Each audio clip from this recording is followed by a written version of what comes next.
अमरावती जिल्ह्यातील मोर्शी तालुक्यात नवा वाठोडा आणि पुसला शेत शिवारात गेल्या अनेक दिवसांपासून बिबट्याचा मुक्त संचार सुरू असून आता बिबट्याने पाळीव प्राण्यांना लक्ष्य करण्यास सुरुवात केली आहे। एका शेतकऱ्याच्या गोऱ्याचा बिबट्याने क्रूरपणे शिकार केल्याने संपूर्ण परिसरात भीतीचे वातावरण पसरले आहे। मोर्शी शहरापासून हाकेच्या अंतरावर असलेल्या नवा वाठोडा येथील शेतकरी पुरुषोत्तम काकडे यांचे पुसला शिवारात शेत आहे।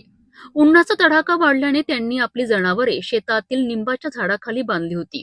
नेहमीप्रमाणे चारा पाणी करून ते सायंकाळी 5:30 वाजता घरी परतलेत। मात्र दुसऱ्या दिवशी सकाळी जेव्हा ते शेतात आले तेव्हा त्यांना धक्काच बसला। झाडाला बांधलेला पांढरा गोरा गायब होता आणि गळ्याचा दोर तुटलेल्या अवस्थेत होता। शोधाशोध केली असता बिबट्याने गोऱ्याला सुमारे 60 ते 70 फूट अंतरावर ओढत नेल्याच्या खुणा आढळल्या। तिथेच गोऱ्याचा मागचा भाग आणि पोट बिबट्याने फस्त केल्याचे विदारक दृश्य दिसून आलेत। याच परिसरात शेजारी असलेले रामचंद्र अमझरे यांच्या मुलानेही मंगळवारी सायंकाळी बिबट्याची डरकाळी ऐकली होती। भीतीमुळे त्यांची बैलजोडीही पडत सुटली होती।